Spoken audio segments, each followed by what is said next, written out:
ना आगे चलिए।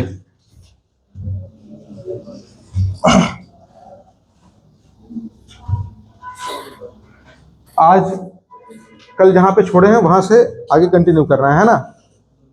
आज के लिए हेडिंग डालिए पंचायतों का संवैधानिकरण, कॉन्स्टिट्यूशनलाइजेशन। कॉन्स्टिट्यूशनीकरण पढ़ना है हमको, किसका? पंचायतों का।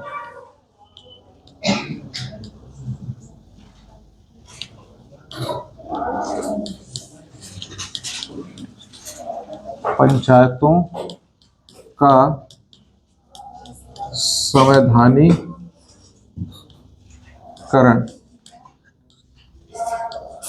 कॉन्स्टिट्यूशनलाइजेशन ऑफ पंचायत, है ना। ये जानना है हमको। कल समितियां देख लिए थे हम लोग, है ना। ठीक, समितियों की सिफारिशें देख लिए थे। मेरे हिसाब से आपको अच्छे समझ में आया रहा होगा, है ना। अब कहानी यहां से आगे, ठीक है। अब देखिए पंचायतों का संवैधानिकरण, इसको ऐसे लिख लेते हैं, पंचायतों के संवैधानिकरण का प्रयास।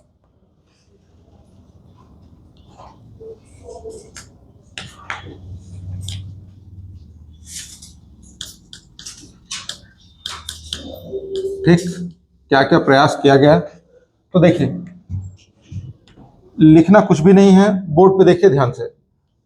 पहला डेट दिमाग में बैठाना है 1989। ठीक, पहला डेट, ये वो सन है जब पंचायतों को संवैधानिक दर्जा देने के लिए पहली बार कोई ठोस कदम उठाया गया था, पहली बार कोई सिफारिश की गई थी, है ना। ठीक, इस समय केंद्र में राजीव गांधी जी की सरकार चल रही थी, है ना। और इन्होंने अपने चुनावी वादे में कहा था कि पंचायतों को क्या मिलना चाहिए? संवैधानिक दर्जा। और एक समिति गठित हुई थी, समिति का नाम है LM सिंघवी समिति, है ना। कौन सी समिति? LM सिंघवी समिति, है ना। LM सिंघवी समिति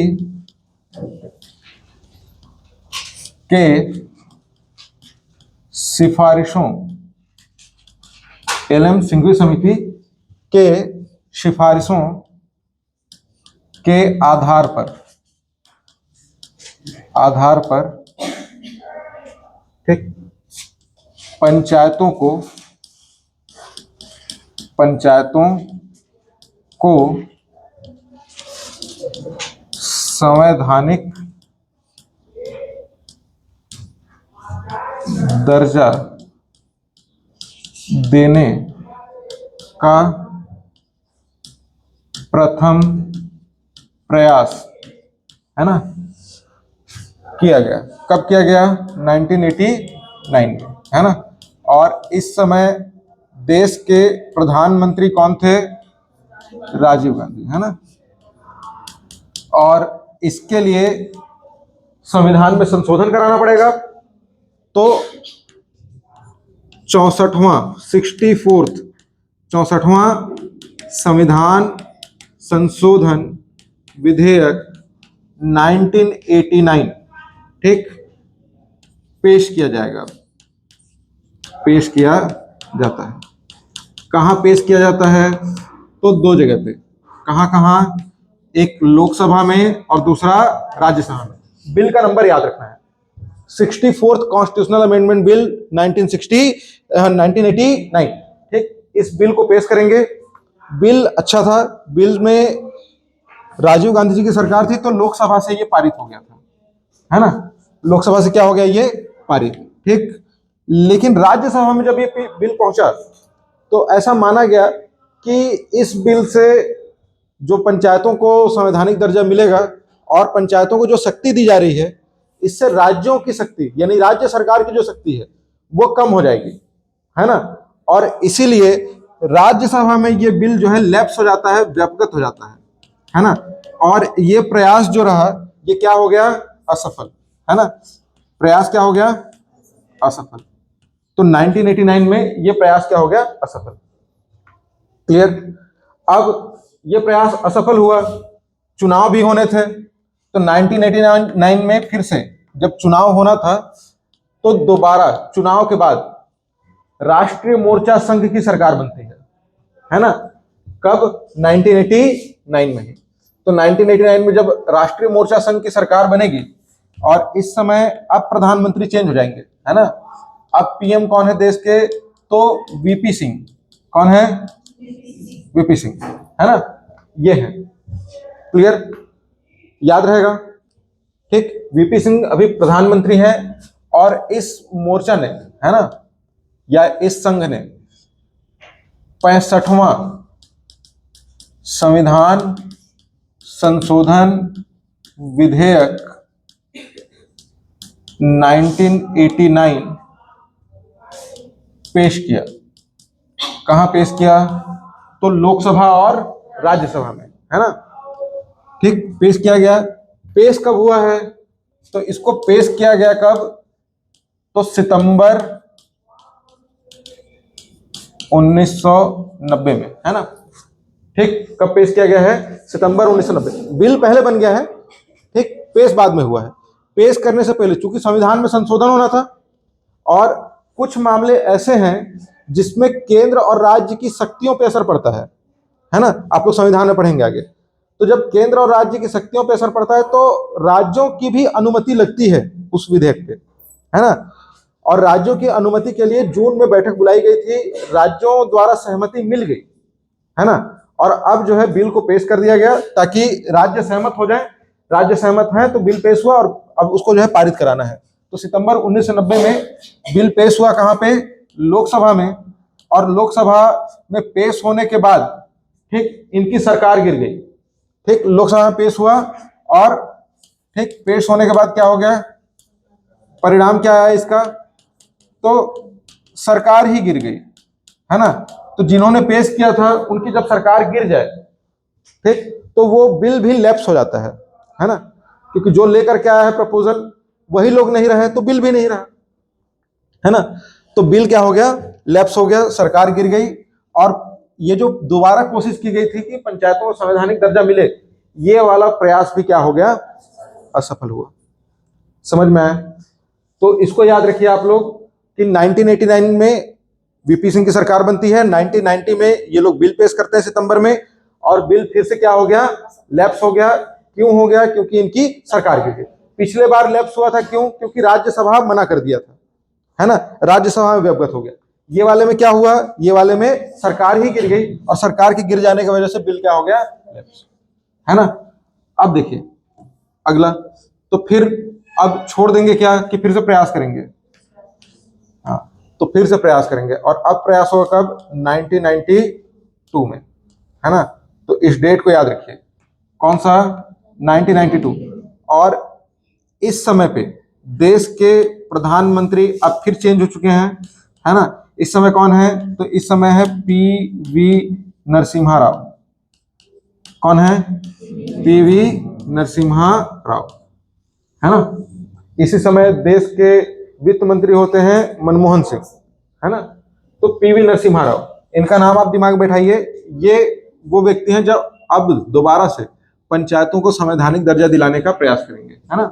और इसके लिए अब 73rd कॉन्स्टिट्यूशनल अमेंडमेंट बिल या 73वां संविधान संशोधन विधेयक, है ना, ये पेश किया जाएगा।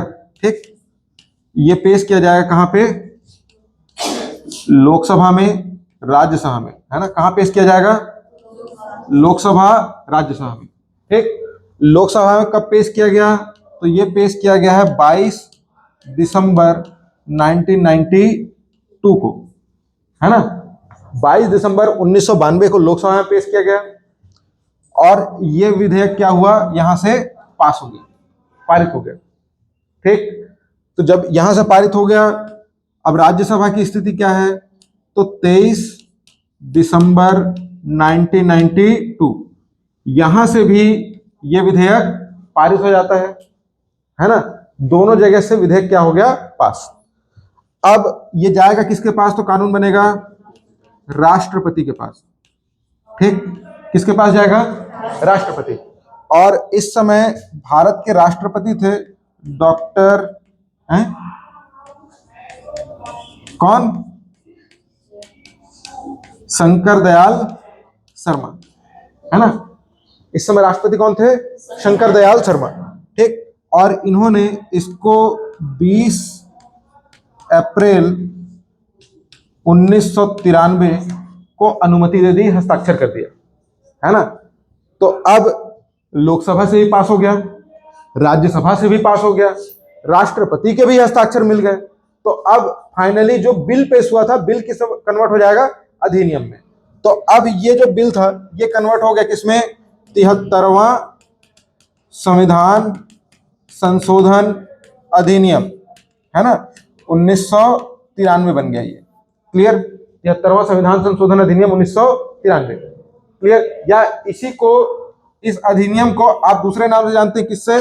तो पंचायती राज अधिनियम, है ना, पंचायती राज अधिनियम 1993, पंचायती राज एक्ट 1993, ठीक, इस नाम से जानते हैं आप इसको।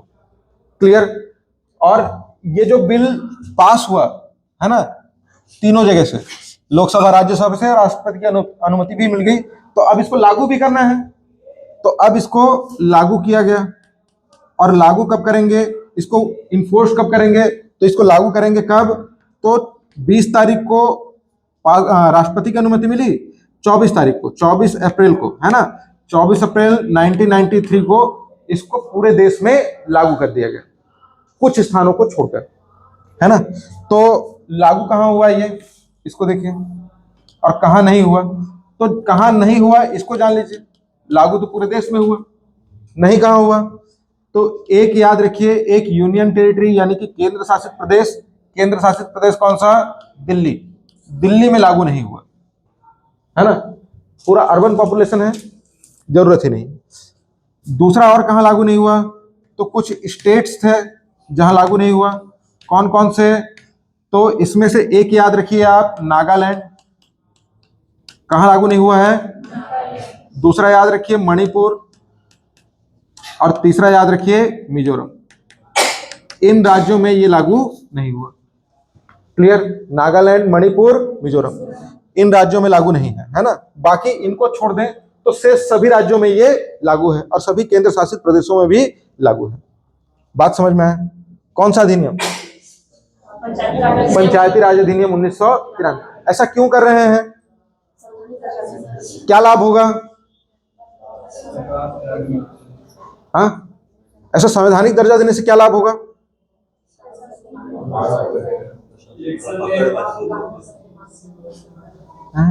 होगा सर, कुछ तो होगा, हमको नहीं आ रहा है, लेकिन होगा, लाभ होगा कुछ ना कुछ, है ना। अब पंचायतों की स्थिति जो मृत प्राय थी वो वापस से क्या हो जाएंगे? जीवित हो जाएंगे, है ना। और पंचायतों को उनका वास्तविक दर्जा मिलेगा जो पहले हुआ करता था, है ना। इसलिए तो अब देखिए कि पंचायतों को संवैधानिक दर्जा दे दिए। संवैधानिक दर्जा देने के लिए प्रयास किए कब? 1989 में, फिर 1990 में, फिर 1992 में। 1992 में 73rd कॉन्स्टिट्यूशनल अमेंडमेंट जो बिल है, इसको पेश किया जाता है कहां पे? लोकसभा में, राज्यसभा में और राष्ट्रपति के पास।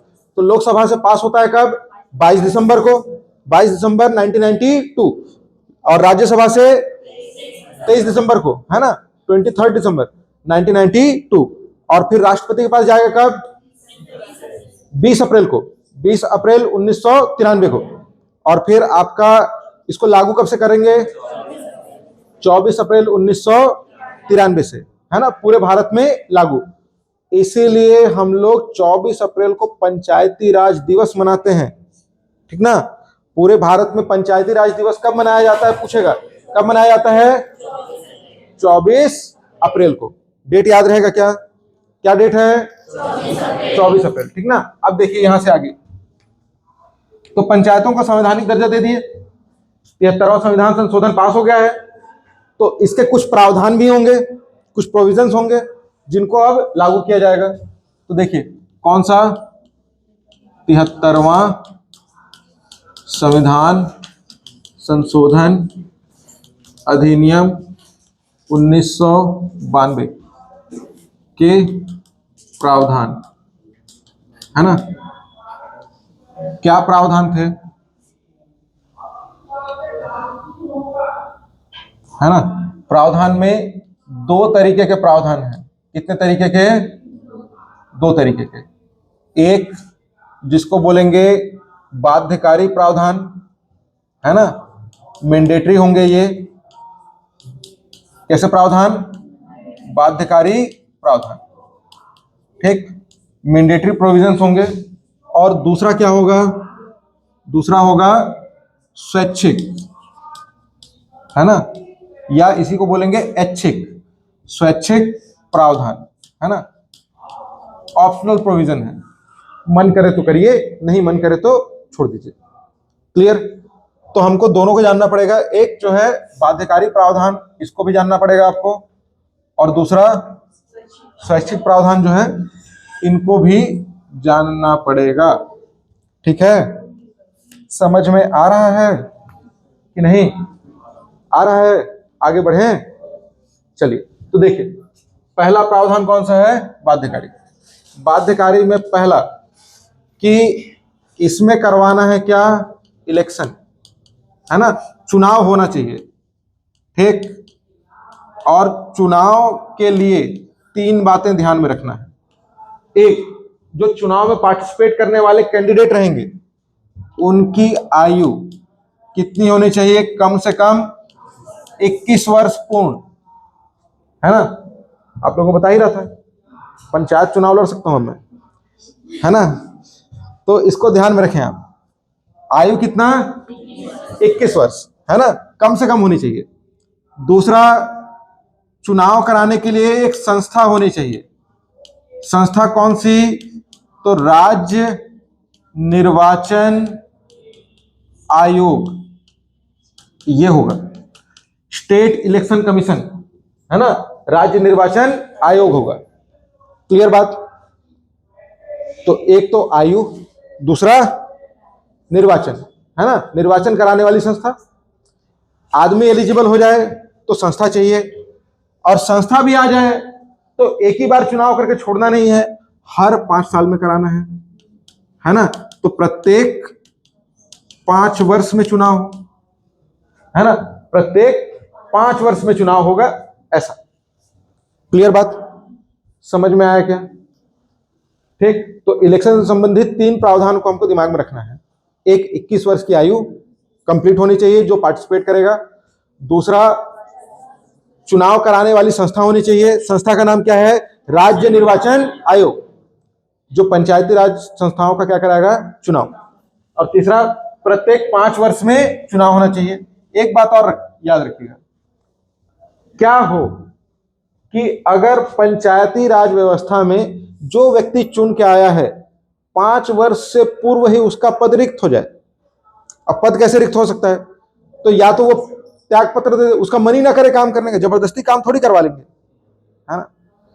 भाई अगर मेरा मन नहीं करेगा पढ़ाने का, जबरदस्ती गले में उंगली डाल के थोड़ी पढ़वा लोगे मेरे से कि नहीं पढ़ाइए ही, है ना, वही वाला बात है। तो नहीं है मन तो त्याग पत्र दे देगा, ठीक, या फिर ठीक मर जाए, मृत्यु हो जाए, बिल्कुल, हाँ, सामने वाला निपट गया, चलते चलते हपट के गिरा, पार हो गया, तब के केस में भी तो चुनाव कराना पड़ेगा ना। तो अगर ऐसी आकस्मिक पद रिक्ति होती है तो 6 माह के भीतर चुनाव की व्यवस्था की जाएगी, है ना। कितने? 6 माह के भीतर क्या करा लेना है? चुनाव या पुनः निर्वाचन करवाना है। क्लियर? समझ में आया? कब की कंडीशन में? आकस्मिक पद रिक्ति हो जाए तब, ठीक है। इसके बाद और कौन से प्रोविजंस हैं? तो दूसरा, एक तो देख लिए। दूसरा, जब से ये विधेयक लागू हुआ, यह अधिनियम लागू हो गया, लागू होने के बाद, है ना, हर राज्यों की 2 तरीके की स्थिति बन सकती है। एक तो उस राज्य में पहले से पंचायती राज व्यवस्थाएं चली आ रही हैं, चुनाव भी हुआ था, है ना, तो पदाधिकारी बचे हुए हैं, उनका टाइम पीरियड बचा हुआ है, तो इसको इन्फोर्स करें कैसे, है ना। तो जो पदाधिकारी पहले से चुने हुए हैं उनका कार्यकाल पूर्ण होने दिया जाए, पंचायतों का विघटन होने दिया जाए, उसके बाद कराएंगे, ठीक है। और जिनमें ऐसी व्यवस्था नहीं है, वहां क्या करेंगे, तो वहां पे जहां पे ऐसी व्यवस्था नहीं है, पंचायतों की व्यवस्था नहीं है, वहां पे ठीक 1 साल के भीतर ऐसी संस्थाओं की स्थापना करानी पड़ेगी, पंचायती राज संस्थाओं की स्थापना करानी पड़ेगी और चुनाव कराना पड़ेगा। समझ में है? तो 2 तरीके के राज्य होंगे, है ना, जहां पे पंचायत जो है और एक जहां पे पंचायत नहीं है ना। तो जहां नहीं है वहां 1 वर्ष के भीतर क्या कराना है, इलेक्शन कराना है ना। और जहां पे है वहां पे जो भी पदाधिकारी हैं, पदाधिकारियों का कार्यकाल समाप्त होने के बाद, है ना, क्या कराएंगे, इलेक्शन कराएंगे।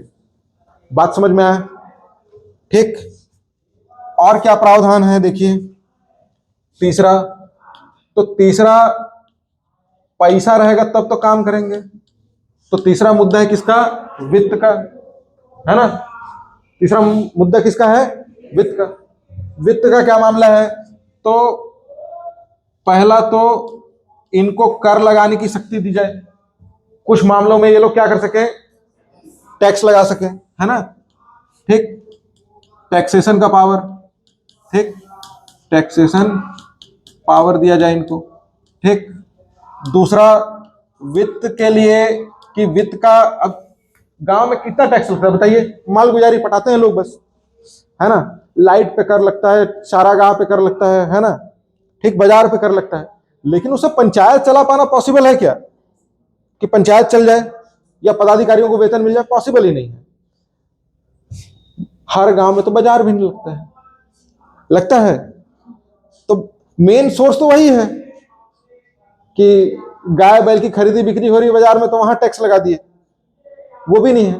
कहां पे टैक्स लगाएं, आदमी पे टैक्स थोड़ी लगा देंगे कि यहां रह रहे हो, रोड पे रहेंगे हैं, है ना, अब पैसा जमा करना पड़ेगा, ऐसा थोड़ी होता है, होता है, है? तो अब राज्य या केंद्र सरकार से क्या चाहिए, पैसा, तो उसके लिए क्या लगेगा, वित्त आयोग, है ना, वित्त आयोग की स्थापना।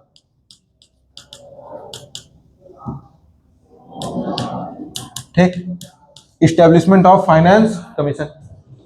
ठीक, अब ये लगेगा, जो क्या करेगा, राज्यों में पंचायतों के आर्थिक स्थिति की समीक्षा करेगा और उनके लिए ठीक वित्त की व्यवस्था करेगा, बंटवारा करेगा, है ना, राज्य सरकार से अनुदान दिलाएगा।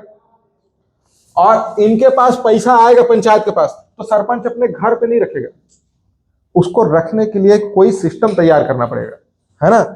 तो धन संग्रहण के लिए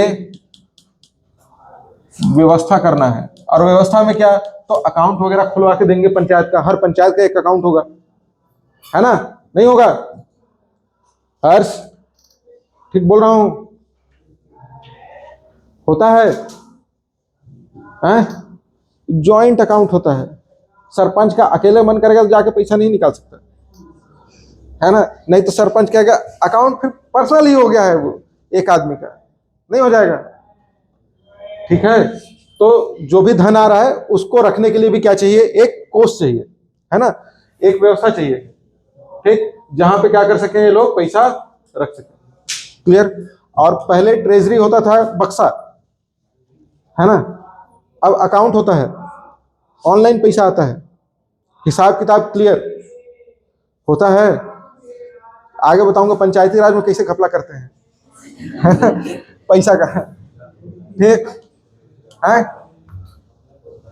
होता है ना।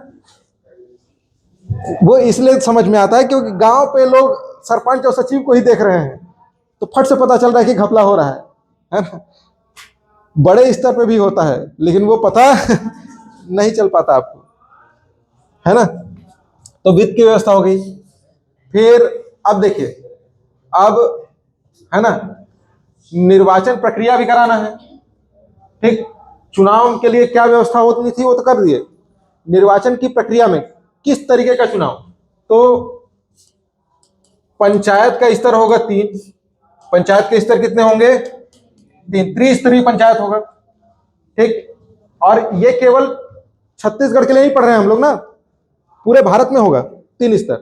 ठीक, एक जो है जिला स्तर पे, दूसरा जनपद स्तर पे, और तीसरा जो है ग्राम स्तर पे, है ना, ग्राम पंचायत।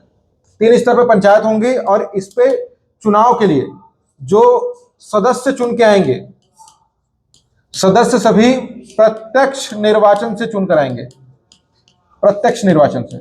अब ये प्रत्यक्ष निर्वाचन क्या चीज होता है समझिए, और सदस्य क्या है।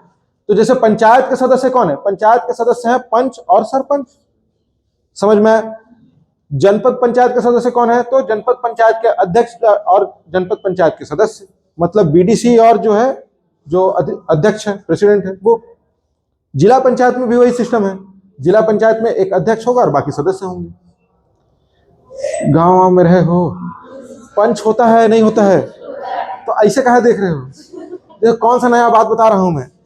तो ये जो सदस्य हैं, इन सदस्यों का चुनाव होगा प्रत्यक्ष, प्रत्यक्ष जिसमें जनता जाकर के वोट डालती है ना। और जनता वोट कैसे डालती है, कैसे डालती है, पर्ची में जाके थप्पा लगाती है।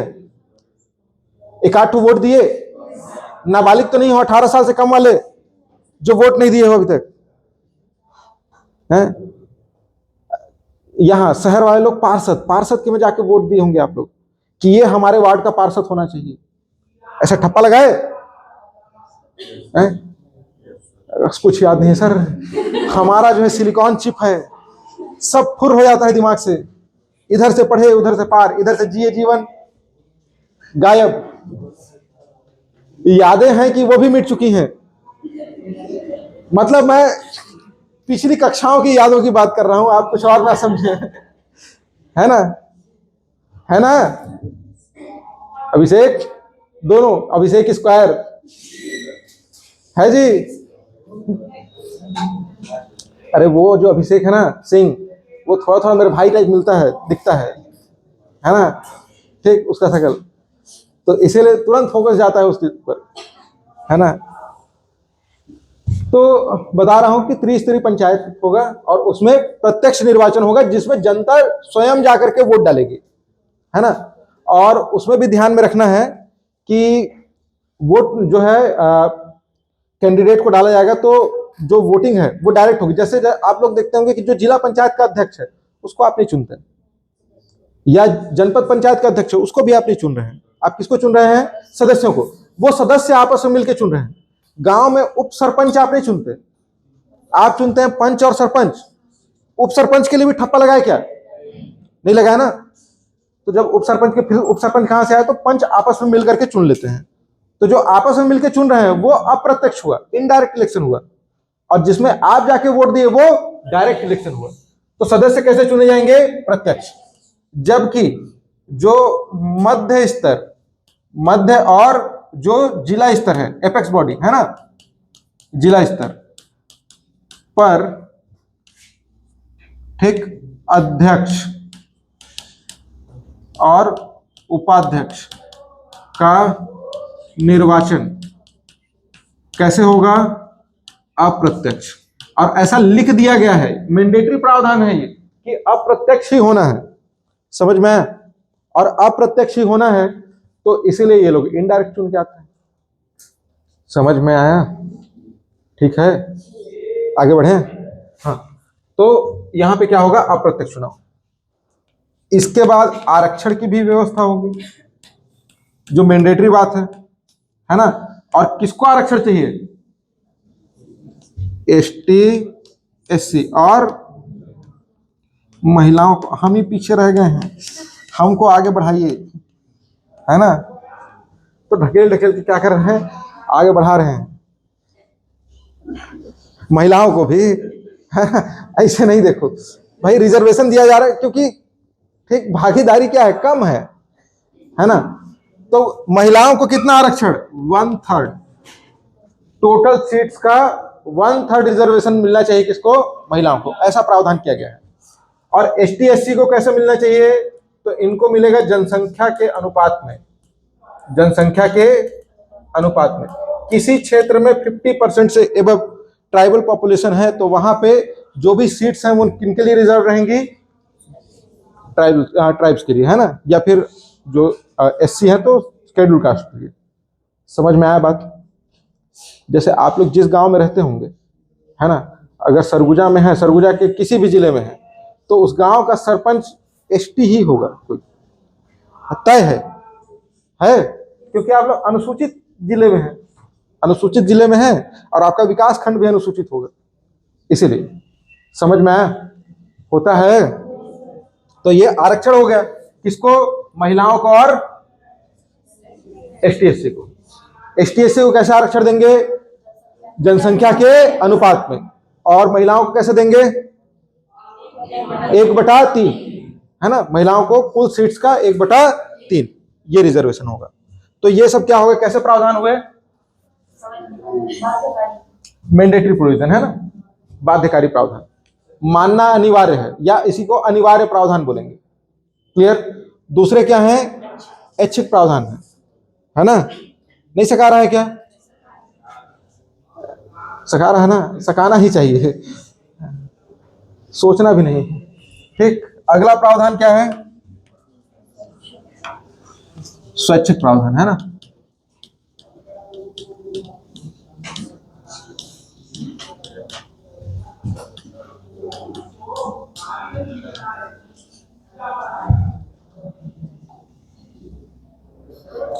ऑप्शनल प्रोविजंस, इसमें देखिए क्या होंगे। तो पहला, सरपंच का चुनाव कैसा हो, तो ये आपका मन है कि इसको प्रत्यक्ष रखना है कि अप्रत्यक्ष रखना है, दोनों हो सकता है। क्लियर? हमारे यहाँ पे प्रत्यक्ष चुनाव को अपनाया गया है सरपंच का। क्लियर? तो सरपंच का चुनाव कैसा हो सकता है? प्रत्यक्ष या अप्रत्यक्ष। दूसरा जो कर है, कर लगाने के विषय, है ना, कर लगाने के विषय, ठीक, इनको भी स्वैच्छिक छोड़ दिया गया है कि 29 में से कुछ विषयों पे ये क्या कर सकते हैं? कर लगा सकते हैं। ठीक, उनका मन पंचायतों का किस पे कर लगाएं, लेकिन जो जो मुद्दे सौंपे हैं, है ना, उस पे तो टैक्स लगा पाना ही पॉसिबल नहीं लगता है, और लगा देंगे तो अगली बार सरपंच चुन के नहीं आएगा। मतलब संडास पे कर लगा दिए, यही है ना। गांव पे जो लाइट लगा है, लाइट पे कर लगा दिए, अगली बार सरपंच जो है हार जाएगा चुनाव। इसीलिए इसको स्वैच्छिक रखा गया है। अनिवार्य कर देते तो यही तो है जो लगाया था, दोबारा जीतते नहीं। और स्वैच्छिक है तो वो लोग अपने मन से भी नहीं लगा पा रहे हैं। कहाँ पे लगाते हैं? तो बस स्टैंड में, टांगा स्टैंड में कर लगाए। टांगा समझते हो? हाँ हाँ हाँ हाँ, घोड़ा वाला, ठीक है ना। बसंती और उसका धन्नो याद है ना। हाँ, जब ये बना था ना, उस समय चलता था टांगा। 1993 की बात है। आज ना आप लोग कार खोज रहे हैं जाने के लिए, पहले रेंगते हुए जाते थे। गांव में एक आध आदमी के पास साइकिल हुआ करता था, समझ में आया। और ये जिसके पास साइकिल है ना, उसका वर्चस्व हुआ करता था समाज में, समझ में आया। टांगा तो टांगा नहीं रहेगा, टांगा तो रहेगा ही। मैं तो बहुत लंबे समय तक बैलगाड़ी देखा हूं, आप लोग देखे हैं कि नहीं बैलगाड़ी? ये बात बताता है कि मैं जो है खैर नहीं बोलूंगा आगे, है ना, है ना। हाँ हाँ, नहीं बताना है सबको, ठीक ना, अपने तक ही रखो। बाद में जब खड़े होंगे पता चली जाएगा यार कैसे, ठीक ना। तो मैं बता रहा हूं कि ये सब पे टैक्स लगता था, है ना। और कर लगाने के विषय पे इनको दे दिया गया कि आप जो है किस पे कर लगा सकते हैं। 29 विषय हैं, 29 विषय में से जो आपको ठीक लगे उस पे लगाइए। इसके बाद अगला बात है कि जो योजनाएं तैयार होंगी, है ना, योजनाएं 29 विषयों में से, है ना, ये अपने मन से विषय चुन लें, उन पे क्या बना दें? योजनाएं बना दें, है ना। तो ये हो गया। और क्या प्रावधान बच गए? पंचायत निधि का गठन, पंचायत निधि का गठन, है ना, कि पंचायत निधि का गठन करना है, हर साल करना है कि एक ही बार करना है। ठीक, ये भी ठीक, इन पे छोड़ दिया गया। और क्या है, पैसा, पैसा जी, पैसा, ठीक, पंचायत का पैसा, है ना, पंचायत निधि का मतलब है पंचायत का पैसा, उसका प्रयोग कहां कहां पे करना है ना, ये उन्हीं के ऊपर छोड़ा गया है ना, कि रोड बनवाना है कि बोरवेल खुदवाना है ना, क्या जरूरत है। बता रहा हूं, जितना पैसा आता है ना पंचायत में, अगर 1950 से अभी तक विकास कार्य किए थे, मैं कहता हूं 1993 के बाद भी, तो हर गांव विकसित हो गया रहता अभी तक। समझ में आया? लेकिन है ना, है सरपंच देखो एक पंचवर्षीय में घर नहीं बनवा पाता है, लेकिन एक पंचवर्षीय में आधा घर बने रहता है उसका, हुआ रहता है ना, कि पूरा बनवा लिया रहता है, नहीं बना पाते हैं, वो बने रहता है तो आधा, आंगन अधूरा है, ठीक, घर का स्ट्रक्चर रेडी हो गया है, पेंट पुट्टी पुताई नहीं हुआ है, ऐसे। दूसरी पंचवर्षीय में, नया सरपंच की बात कर रहा हूं ना, पुराना वाला अनुभव ले चुका रहता है, उसको पता रहता है कहां से ठीक निकालना है और कैसे घर बनवाना है, तो अपने एक पंचवर्षीय में वो जो है घर बनवा पाते हैं फाइनली। 3 साल काम सीखने में लग जाता है, तब तक सचिव जो है खूब फायदा उठाता है ना।